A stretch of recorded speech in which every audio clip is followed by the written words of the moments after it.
হুমায়ুন আজাদের অনেক কথাই কিন্তু গুরুত্বপূর্ণ এবং এগুলো কিন্তু মানুষ এখনও চর্চা করে, রেফারেন্স দেয়, উদ্ধৃতি দেয়।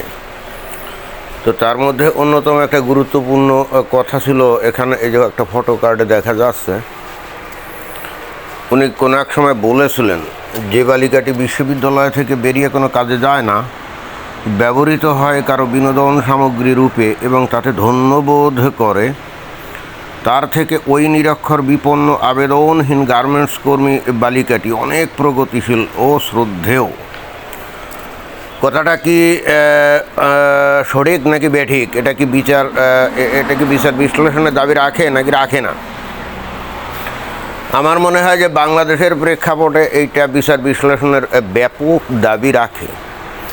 কারণ বর্তমানে বাংলাদেশে যে ধর্মোন্মাদনা আমরা দেখতে পাচ্ছি, তার প্রেক্ষিতে এটা তো খুবই গুরুত্বপূর্ণ আলোচ্য বিষয়। যদিও অবশ্য হুমায়ুন আজাদ আজকে থেকে আরও হয়তো 20-25 বছর আগে এই কথাটা বলছিলেন, তখনও কিন্তু বাংলাদেশের মানুষ এত ধর্মোন্মাদ ছিল বলে মনে হয় না।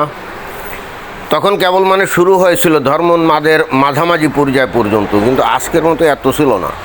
এবং মেয়েদের মধ্যেও এত ধর্মোন্মাদনা তখনও দেখা যায় নাই। বিশ্ববিদ্যালয়ে গেলে তখনও কিন্তু অনেক ছাত্রীকে বোরখা ছাড়াই, পর্দা পুশিদা ছাড়াই কিন্তু দেখা যেত।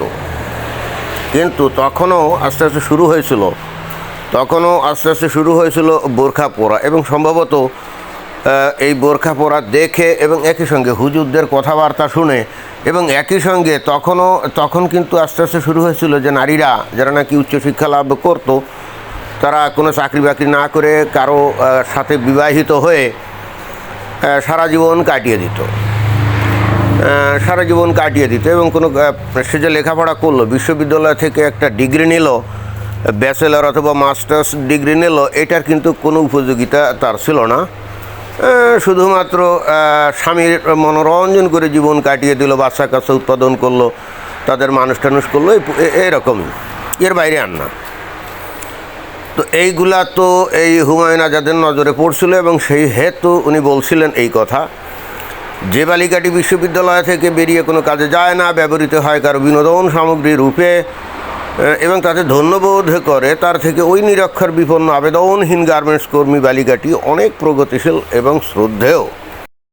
যদিও অবশ্য আমার বিবেচনা মতে এটা তার পর্যবেক্ষণে কিছুটা ত্রুটি লক্ষণীয়। কারণ যে বিনোদন যে গার্মেন্টস কর্মীদেরকে উনি বললেন যে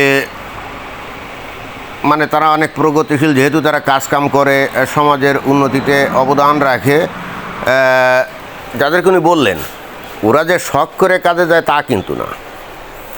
ওরা আসলে শখ করে কাজে যায় না। এই যে বাংলাদেশে ঢাকা, চিটাগাং সহ গাজীপুর ইত্যাদি জায়গাতে যে শত শত গার্মেন্টস ফ্যাক্টরিগুলো আছে, এখানে যারা কাজ করে তারা তো ওই গাঁও গ্রাম থেকে আসা, লেখাপড়া না জানা, খুব বেশি জানে না, এই কিসিমের মেয়েগুলাই তো এসে এখানে দলে দলে কাজ করে, তাই না? তো এরা যে শখের বশবর্তী হয়ে অথবা উপার্জন করতেই হবে, এইটা তাদের একটা দৃঢ় প্রতিজ্ঞা থাকে, কিন্তু স্বেচ্ছায় খুব মনের আনন্দে এরকম কাজ করতে আসে তা কিন্তু না। অর্থাৎ এরকম কাজ করতে এসে প্রগতিশীল হবে বা প্রগতিশীল তারা মনে করে নিজেদেরকে, তা কিন্তু না। কারণ হচ্ছে গাঁও গ্রামে দারিদ্র্যের কারণে তারা বস্তুত এই কাজকাম করতে আসে। তারা হয়তো লেখাপড়া ঠিকঠাক মতো করে না, তাদের পরিবার তাদের ঠিকমতো ভরণ পোষণ দিতে পারে না, এবং ঠিক সেই কারণেই বস্তুত তারা এই গাঁও গ্রাম ছেড়ে এসে এই গার্মেন্টস ফ্যাক্টরিগুলোতে কাজ করে। অর্থাৎ ঠেকায় পড়ে তারা কিন্তু প্রগতিশীল এবং শ্রদ্ধেয়। এবং যদি তাদের সাথে কথা বলা হয় ধর্মোন্মাদনার দিক দিয়ে, তারাও কিন্তু কম না, তারাও কিন্তু ভয়ঙ্কর ধর্মোন্মাদ। এবং তাদের মধ্যে প্রায় অধিকাংশ জানে যে এই যে কাজ তারা করছে এই গার্মেন্টস ফ্যাক্টরিতে যে কাজ কাম তারা যে করছে, এটা যে ইসলাম বিরুদ্ধ, এটা কিন্তু তারা জানে। এবং জানার পরে কি বলে জানেন? বলে কি করব, ঠেকায় পড়ে এখন আসতে হয়েছে, এর জন্য আল্লাহর কাছে মাপ চেয়ে নেবো, আল্লাহ মাফ করে দিবে। তারা কিন্তু এই কথাগুলোই বলে। এমন না যে তারা এটার পক্ষে কথা বলবে, তারা এটাই বলবে যে কেন আমরা কাজ করব, এতে আল্লাহ আমাদের বিরুদ্ধে শাস্তির ব্যবস্থা কেন করবে। আমাদের পরিবার পরিজন কিভাবে চলবে? আল্লাহ তো সেই ব্যবস্থা করে নাই, অর্থাৎ সেই হেতু আমরা কাজ করতে আসছি। তো এটা কি আল্লাহ বুঝবে না?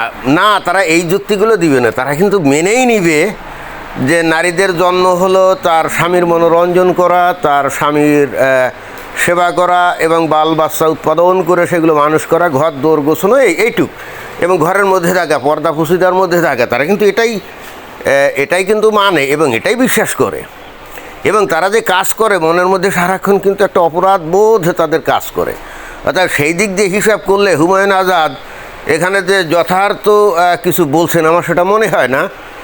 যে উনি বললেন যে এরা প্রগতিশীল এবং এই জন্য এদেরকে শ্রদ্ধা করতে হবে, জি না, মোটেও প্রগতিশীল না।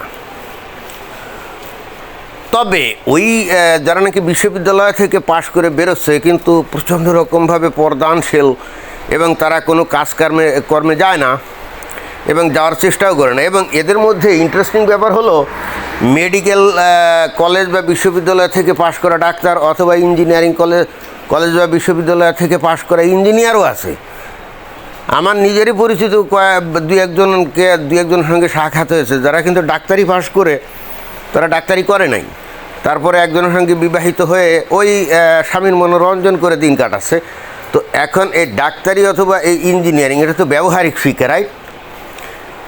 এটা তো ব্যবহারিক শিক্ষা। এই শিক্ষাটা গ্রহণ করার পরে সে যদি ওই মানসিকতা অর্জন করে যে সে কোনো কাজ করবে না, সে একজনের সাথে বিবাহিত হয়ে তার ভোগ্য পণ্য হিসেবে সারা জীবন কাটিয়ে দিবে, এটা কিন্তু একটা ডেঞ্জারাস মানসিকতা।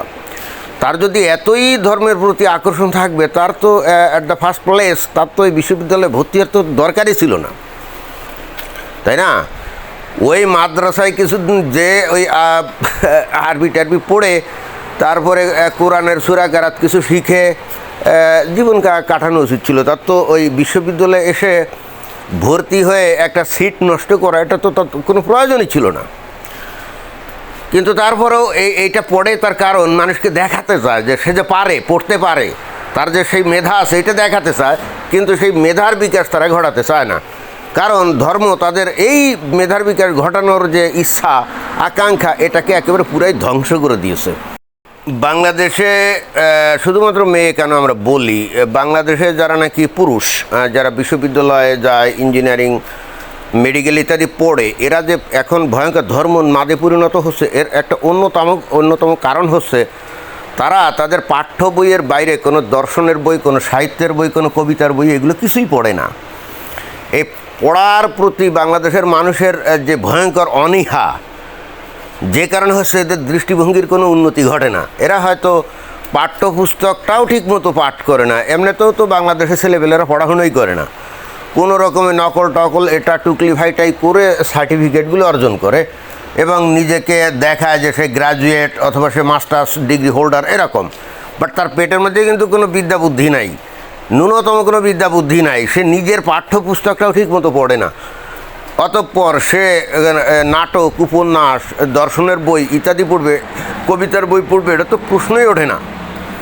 এবং ঠিক এই কারণে বাংলাদেশে যে 21শে ফেব্রুয়ারি উপলক্ষে যে বইমেলা হয়, আপনারা যদি খেয়াল করে দেখেন, ওখানে দেখবেন যে ওই আজকে থেকে 30-40 বছর আগে যে পরিমাণ বই বিক্রি হতো তার 10 ভাগের 1 ভাগ বইও এখন বিক্রি হয় না। যাও বিক্রি হয় সেগুলো ইসলাম সম্পর্কিত বই, অর্থাৎ চিন্তা চেতনা উদারকরণ অথবা চিন্তা চেতনা সম্প্রসারিত হোক এই কিসিমের বই, যেমন সাহিত্য, তারপরে কবিতা অথবা দর্শন চিন্তার বই, এগুলো কিন্তু এখন প্রকাশকরাও আর ছাপাতে চায় না, কারণ এগুলো তো বিক্রি হয় না। অর্থাৎ বাংলাদেশের মানুষের কি নারী কি পুরুষ চিন্তার জগতে ভয়ঙ্কর এক দৈন্যতা চলছে, একটা অন্ধকারময় জগৎ বাংলাদেশে আমরা এখন লক্ষ্য করি। তো এটাই ছিল বক্তব্য। ধন্যবাদ।